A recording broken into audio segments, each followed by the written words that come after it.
Hoje vamos falar, irmãos, sobre a importância da santificação, conforme Hebreus 12, 14 a 17. E o autor aqui nos conduz a refletir sobre a importância da santificação no desenvolvimento da nossa vida cristã. É lógico que nós precisamos definir o que é santificação. Santificação é o quê? É o trabalho que Deus tem de formar em nós o caráter de Jesus Cristo, resgatando a imago Dei, resgatando a imagem de Deus. Vou repetir aqui o conceito, porque nós falamos muito como santificação, e alguns cristãos confundem a santificação com as regras que eram da antiga aliança.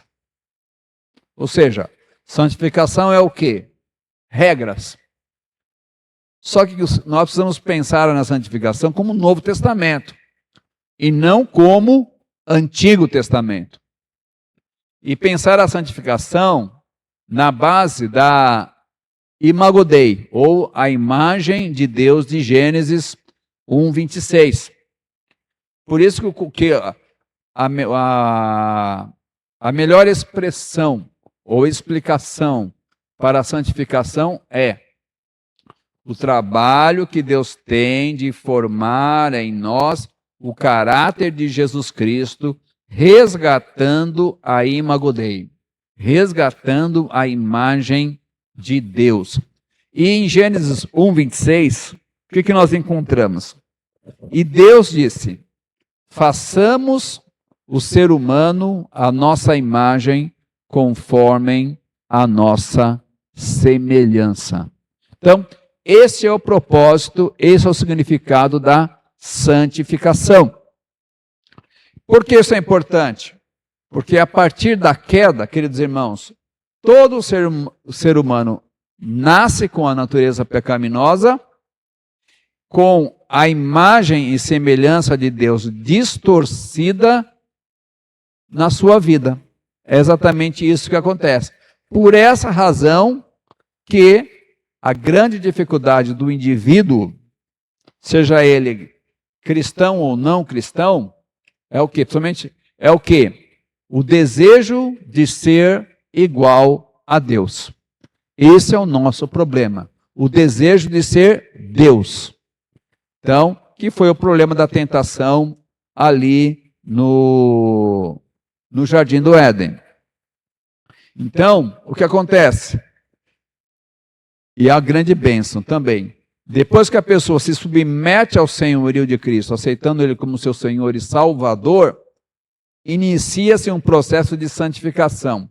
E aí nós aprendemos na teologia que a santificação ela é passada, presente e futura. Não é? E nós entramos nesse processo de santificação.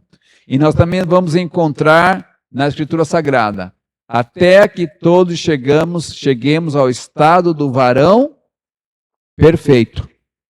Quem é o varão perfeito? É Jesus Cristo. Então, os cristãos de Hebreus deveriam desejar entrar e permanecer na presença de Deus e tomar uma decisão. Qual era ela? Tornar-se santo, porque Deus é santo. Então, essa era a decisão que eles deveriam tomar em suas vidas. E a partir disso, qual é o princípio que nós vamos levar desse texto? Não é? Vamos ler juntos? Somente quando encararmos com determinação a santificação, usufruiremos da bênção de ver a Deus. Tá? E a partir disso, nesse texto, vamos encontrar 7 considerações que comprovam a importância da santificação. Quais são elas? Primeira consideração, se refere a todos os cristãos. Tem uma ordem no verso 14a. procurai viver em paz com todos. Mas eu quero destacar o verbo presente imperativo ativo. Qual é ele? Procurai. O verbo é procurai. Ou seja, todo cristão deve procurar. E o verbo no grego, que tem essa riqueza grandiosa, ele está no presente imperativo ativo. Ou seja, é para eu fazer agora, é uma ordem e tem que ser algo que parta da minha pessoa. É uma ordem que tem que partir da minha pessoa e de cada um de nós aqui. Então, o que isso presume? Alguns pontos importantes. É sempre possível ter comunhão com os cristãos e sempre que for possível devemos ter paz com todos os irmãos. Esse é o grande desafio que é possível. Procurai, eu tenho que procurar viver em paz com todos.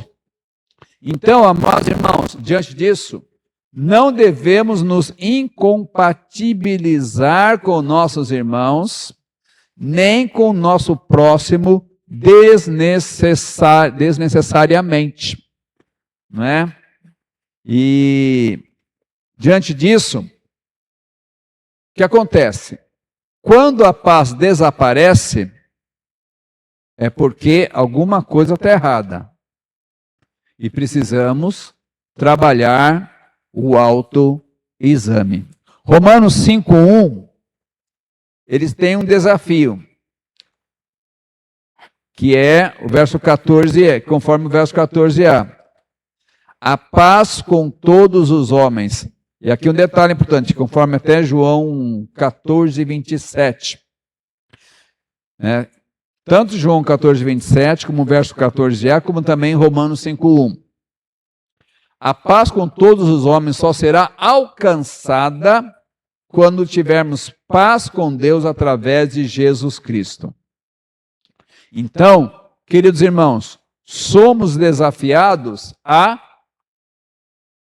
procurar a paz, andar em paz. Somos desafiados.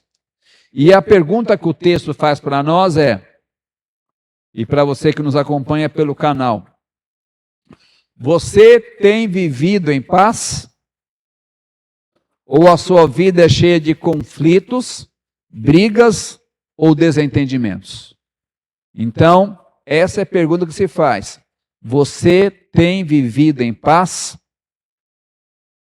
O cristão é aquele que busca caminhar na paz. E é lógico que é através da santificação, da separação da sua vida para Deus, que você vai usufruir e desenvolver uma vida de paz e santificação. Então, o que o autor de Hebreus já ensina para nós aqui?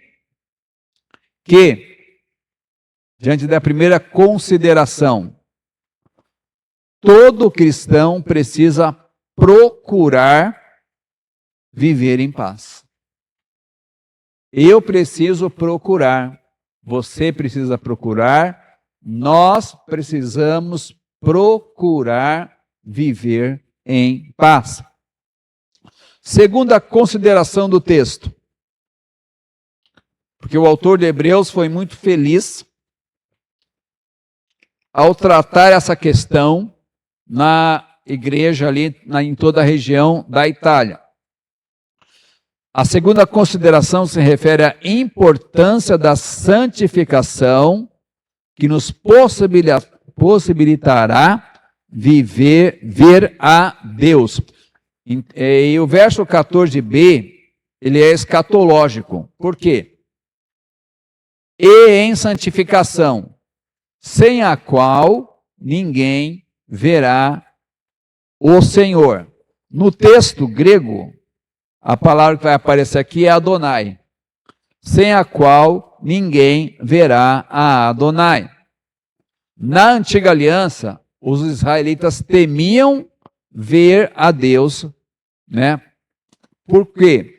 Por causa da experiência de Êxodo 19, 18 a 21, onde houve trovões no monte, quando Moisés recebe as tábuas da lei.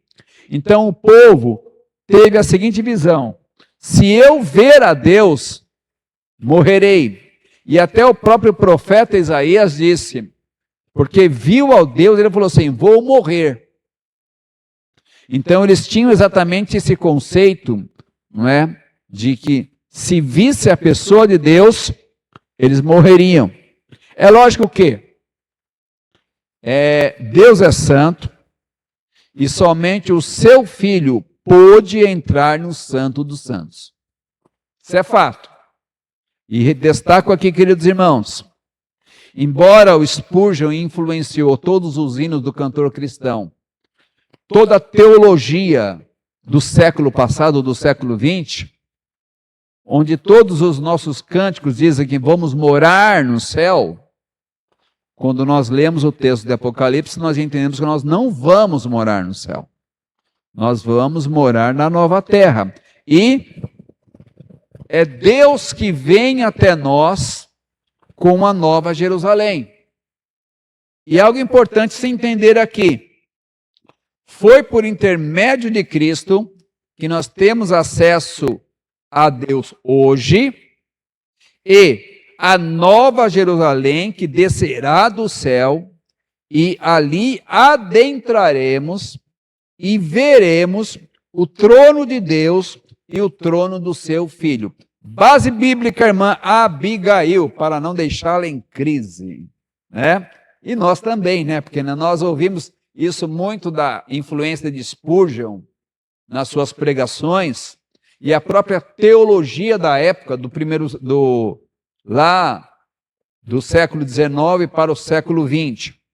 Apocalipse 21, 27, ele é muito claro, quando ele diz, nela não entrará nada que seja impuro, nem o que pratica abominação e mentira, mas somente os inscritos no livro da vida do Cordeiro. E o verso 22b, 22, Apocalipse 22, verso 3b. Eu li o 21, 27, agora o 22, 3b. Nela estará o trono de Deus e o do Cordeiro. Os seus servos o adorarão e contemplarão a sua face, e na sua testa terão gravado o nome dele. Como entender esse texto, queridos irmãos? Porque o texto diz claramente que sem santificação ninguém verá ao Senhor. Como entender esse texto? Hoje, Deus é Deus quem nos vê e cuida de nós, por intermédio de Jesus Cristo. Então, aqui tem uma grande bênção. Qual é ela? E você que nos acompanha pelo canal. O Deus Trino está cuidando do seu povo. Por isso, aquele texto do Salmo de Davi. Fui moço, agora sou velho, e nunca vi um justo desamparado. Ele falou em termos de comida, em termos de cuidado. Mas o justificado em Cristo, ele é cuidado pelo nosso Senhor. Ele é guardado pelo nosso Senhor. O Deus Trino cuida de nós. E algo que deve ser natural no cristão, e que deve ser a marca do cristão. O quê? O desejo da santificação. Porque é pelo desejo da santificação que nós, porque somos salvos, e que temos o nosso nome escrito no livro da vida, naquele dia, nós, viu, irmã Abigail? Vamos entrar caminhando, adentrando as portas da Nova Jerusalém, que é toda em ouro, como diz o livro do Apocalipse. E lá nós vamos contemplar a face de Deus e a face do seu Filho. Então, como entender esse texto? Em santificação, sem a qual ninguém verá o Senhor. Então, na realidade, queridos irmãos, tranquilizando o seu coração, todo cristão legítimo verá a Deus. Viu, Marcos? Todo cristão legítimo verá a Deus. Por quê?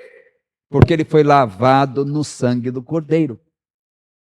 E João vai respaldar essa palavra em 1 João 3,9.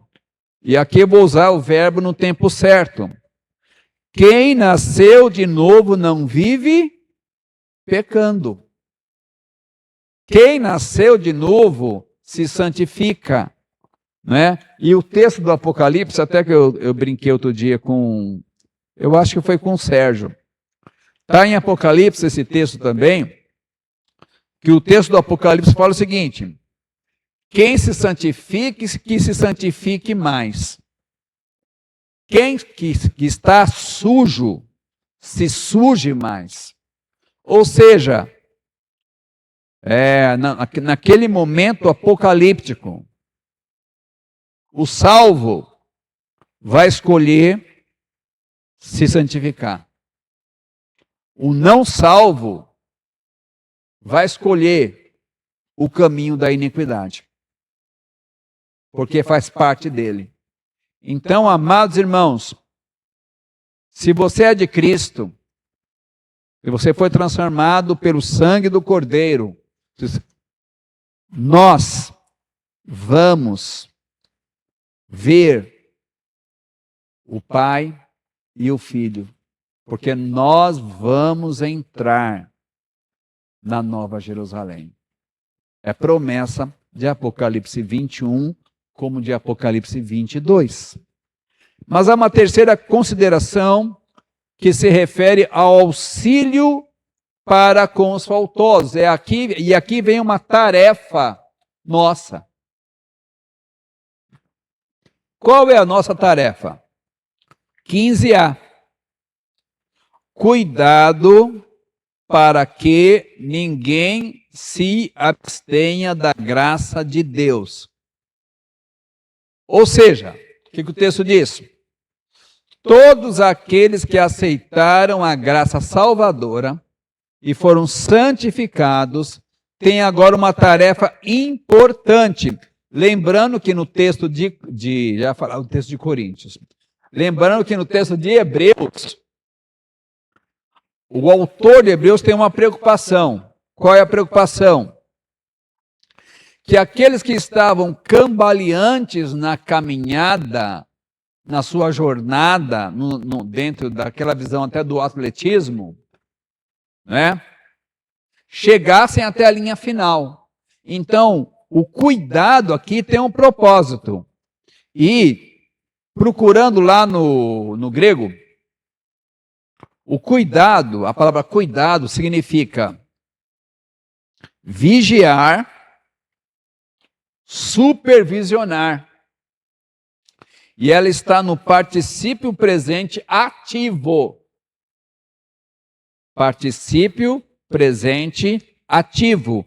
O que isso significa? Que ele está mandando esse recado para toda a igreja que estava ali espalhada pela região da Itália, que, começando pela liderança, todos deveriam cuidar para que ninguém se abstivesse da graça salvadora em Cristo Jesus e que não voltasse às práticas antigas do judaísmo. Então tem todo um contexto aqui importantíssimo. Então, qual era a missão deles como cristãos, deixando uma vida egoísta, de desprezo ao próximo, eles deveriam passar a capacitados pelo Espírito Santo de Deus a cuidar dos seus irmãos. Quem eram eles? Os irmãos desanimados, trôpegos, cambaleantes e de mãos cansadas. Qual é a minha missão? Logicamente, como pastor, não é? E ministério também, e daqueles que ensinam, é o quê? Cuidar dos demais irmãos para que eles não desanimem, não tropecem, não caiam porque eles estavam cambaleantes, e que ele reerga as suas mãos cansadas. Então, nossa missão é ajudá-los a não desprezarem a graça de Deus e ajudá-los a não retrocederem. Então, qual é a nossa missão?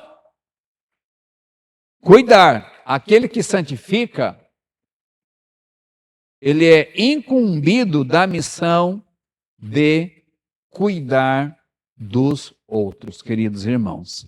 Mas há uma quarta consideração aqui. Qual é ela? A quarta consideração se refere à importância da santificação para vencer a raiz de amargura. 15b. Que nenhuma raiz de amargura brotando vos perturbe e muitos sejam contaminados por meio dela. Amados irmãos, no próprio texto aqui, ele já está colocando um fato. A raiz de amargura, ela pode brotar. Então, nós cristãos precisamos estar vigilantes. Que como eu falo, que na vida cristã, nós temos acidentes de relacionamento e incidentes de relacionamento. O acidente de relacionamento é uma palavra mal colocada, não proposital. O incidente de relacionamento é uma palavra onde você e eu, nós, na má intenção do nosso coração, falamos para alguém, naquele momento de pecaminosidade, algo que nós não deveríamos ter falado. Por isso que eu coloco acidente e incidente. O incidente, eu procuro. Então, irmãos, e diante disso, e algo importante, a raiz de amargura ela é um sentimento contrário à paz. E todos aqueles que possuem a paz em Jesus Cristo não podem permitir que a raiz de amargura encontre terreno fértil na sua vida, na sua mente. Então, nós não podemos permitir. E detalhe importante, uma pessoa amargurada pode contaminar toda uma igreja. Toda uma comunidade, queridos irmãos. A raiz de amargura, ela pode contaminar uma família inteira também. Não é só a igreja de Cristo. A raiz de amargura, ela contamina uma igreja inteira e uma família também. Então, nós precisamos tomar cuidado com isso. A raiz de amargura, ela pode ser um fruto de um problema pessoal, intencional ou não. Mas qual é a questão-chave? Quando buscamos a paz de Cristo e em Cristo, podemos arrancar toda a raiz de amargura. Quando nós buscamos a paz de Cristo e em Cristo, podemos arrancar toda a raiz de amargura. Por que a paz de Cristo? Porque a paz de Cristo, ela transcende as circunstâncias. E por que nós devemos buscar a paz em Cristo? Porque nós somos o corpo de Cristo, queridos irmãos. Em Mateus 6,12, a segunda parte diz claramente, que é o texto da oração do Pai Nosso. E perdoa-nos as nossas dívidas, assim como nós também perdoamos aos nossos devedores. Então, amados, o Senhor Jesus, Ele já incluiu na oração um antídoto para a raiz de amargura. E Ele coloca a cláusula, usando até a linguagem jurídica, a cláusula pétrica, né, Marcos?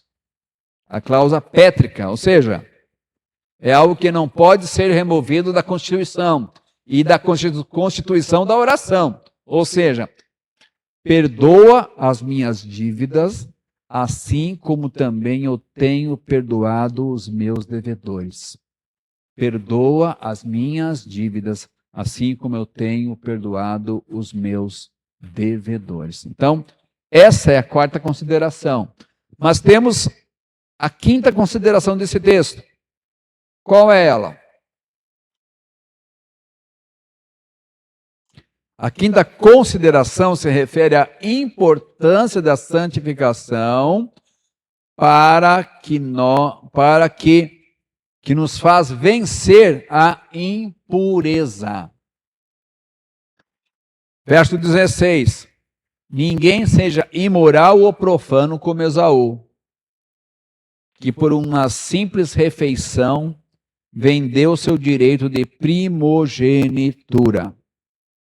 Lembrando que, amados irmãos, algo aqui a considerar antes de entrarmos nesse tópico.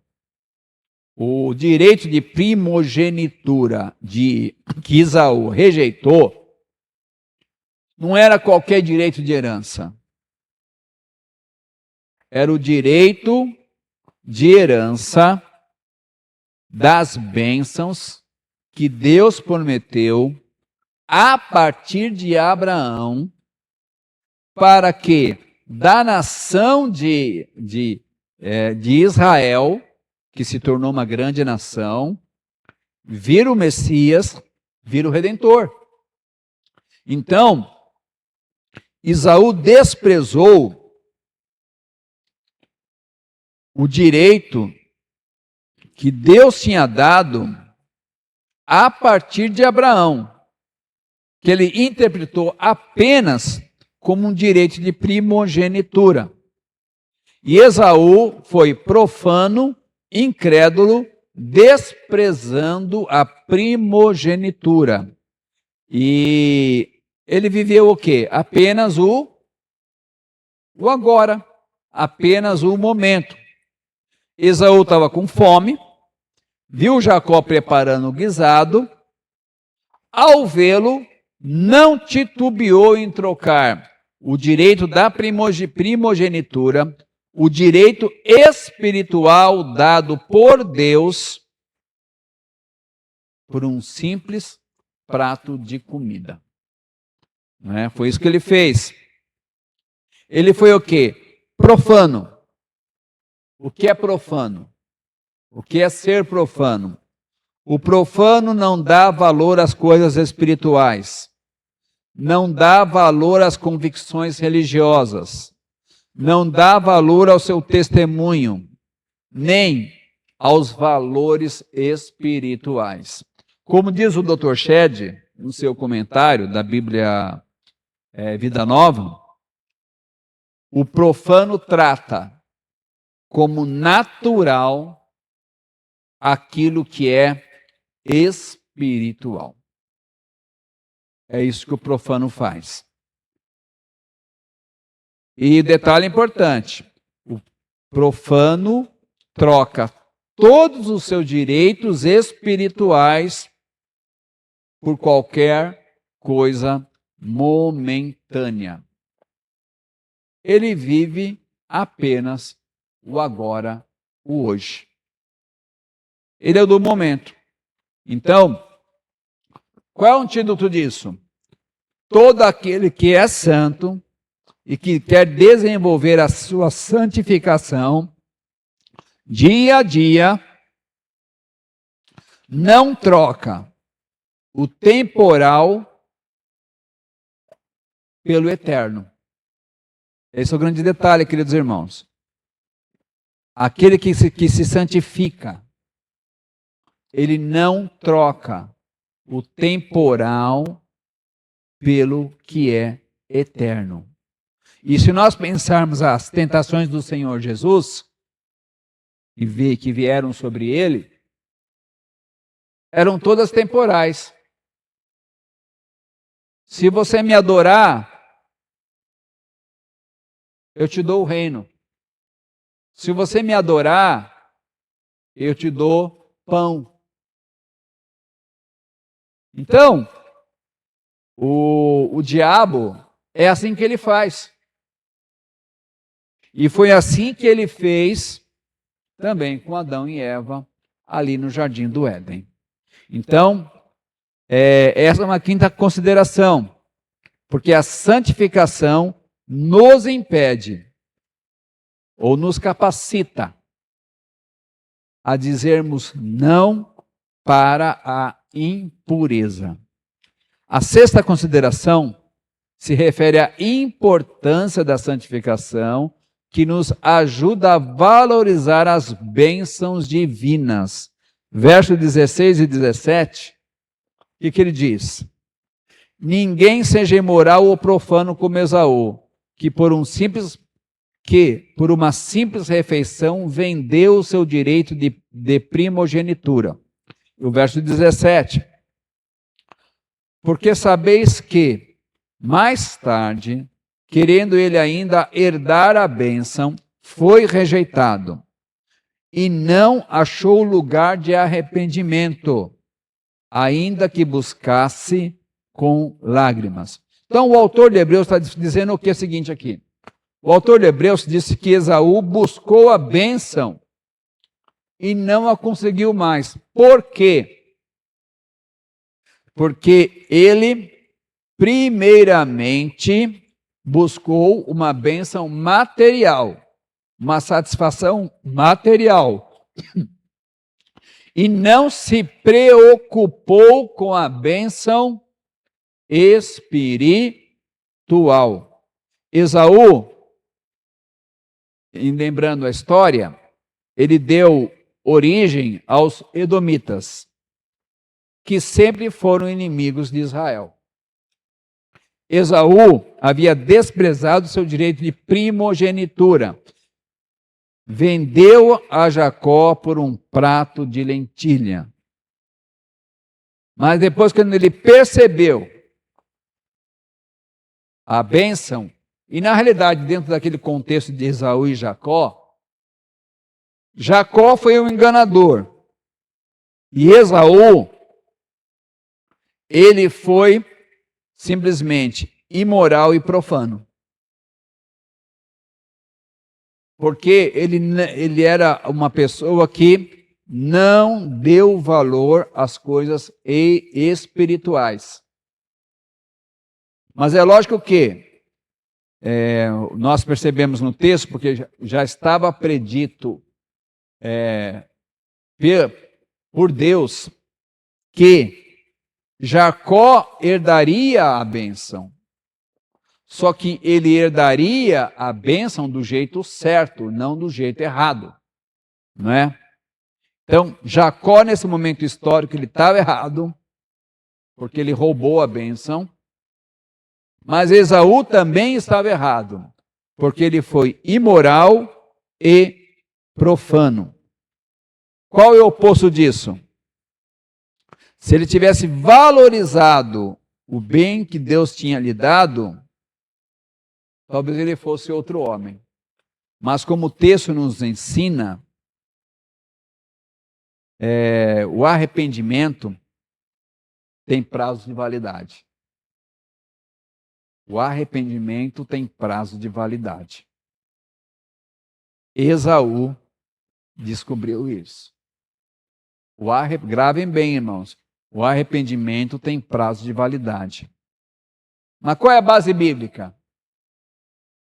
Vamos pensar na redenção. E vamos até pensar no povo ali de Noé.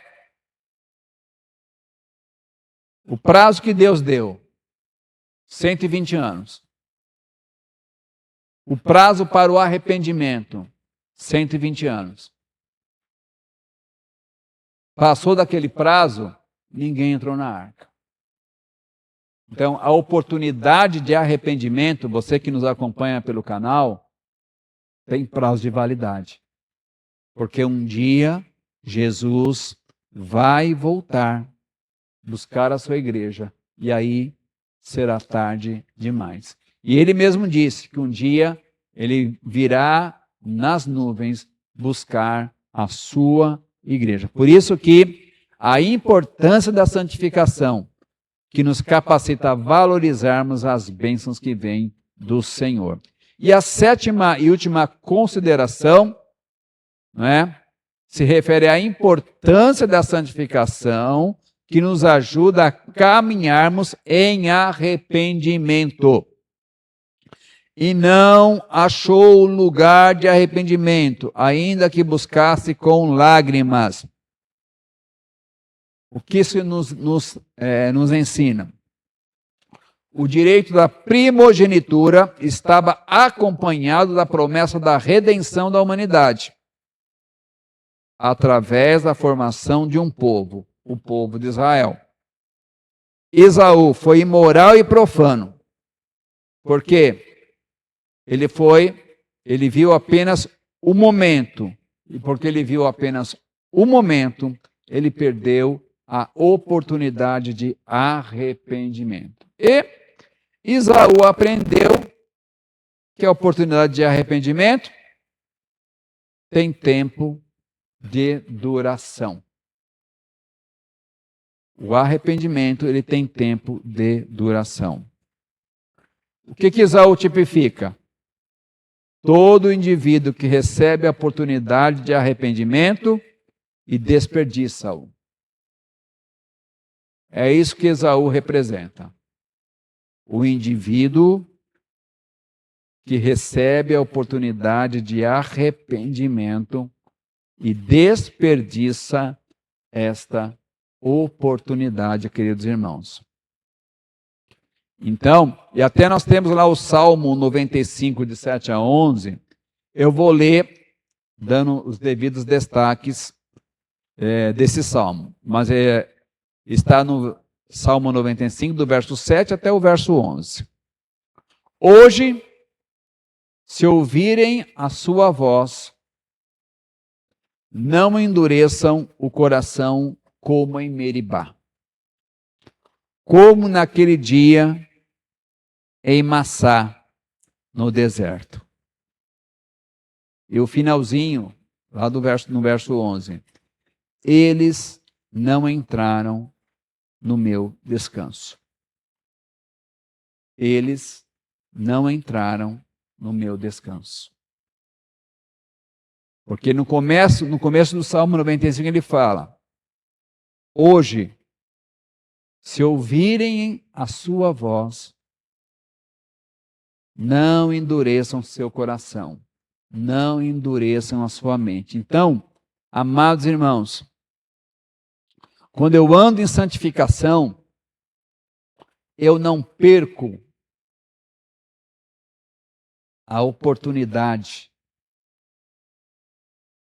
ou até, como nós somos pecadores, verdade seja dita, nós não perdemos as oportunidades de arrependimento quando o Espírito Santo fala conosco. E lá em João, nós vemos as 3 funções do Espírito Santo. Ele nos convence do pecado, da justiça e do juízo. Se eu ando em santificação, quando o Espírito Santo ele fala comigo, o que acontece? Vou usar numa linguagem simples, pensando no trem lá de Barco de Suzano. Eu não deixo o trem passar. Eu pego o trem do arrependimento. Então, quando passar o trem do arrependimento na tua vida, porque eu e você fizemos algo errado, ou deixamos de fazer algo que Deus mandou a gente fazer, a gente entra no trem do arrependimento. A gente não perde a oportunidade. Esaú foi aquele que perdeu a oportunidade do arrependimento, queridos irmãos. Concluo e aplico esse texto nos seguintes termos. Nesse texto, nós encontramos as 7 considerações que comprovam a importância da santificação na minha vida e na tua vida também. Quais são elas? Primeira consideração se refere a todos os cristãos. Segunda consideração se refere à importância da santificação que nos possibilitará ver a Deus e ao seu Filho, Senhor Jesus Cristo. Terceira consideração se refere ao auxílio para com os faltosos, que é a nossa missão. Quarta consideração se refere à importância da santificação para vencermos a raiz de amargura. A quinta consideração se refere à importância da santificação que nos faz vencer a impureza. A sexta consideração se refere à importância da santificação que nos ajuda a valorizar as bênçãos divinas. E a sétima consideração se refere à importância da santificação que nos ajuda a caminharmos em arrependimento. Por isso, amados irmãos, a importância da santificação. E é lá em Isaías, né, Marcos? Onde está a expressão santo, santo, santo. O nosso Deus Trino é santo. O Pai, o Filho e o Espírito. E Ele nos chama a sermos santos também. O que é ser santo? Vou recapitular aqui porque é muito importante. É eu e você resgatarmos a imago Dei. Eu e você resgatarmos a imagem de Deus ou o caráter de Cristo. É isso. Então, queridos que nos acompanham pelo canal e queridos irmãos presentes, que o Senhor nos capacite a vivermos a santificação, termos a cada um de nós o caráter de Cristo nas nossas vidas. Vamos orar? Pai, queremos agradecer a Ti, Senhor, porque nós temos a bênção, Senhor, de sermos habitados pelo Teu Santo Espírito. Termos sido libertos do poder do pecado. E assim, capacitados, Senhor, capacitados, Pai, para andarmos em santidade. Senhor, damos graças e pedimos, Senhor, que a cada dia o Teu Santo Espírito nos exorte ao arrependimento, à confissão de pecado, a escolhermos na nossa vida pessoal, desenvolvermos o caráter de Cristo. Vem nos ajudar, vem nos capacitar. Essa é a nossa oração, no nome do teu Filho, o Senhor Jesus Cristo. Amém. Vamos louvar, amados irmãos, ou melhor,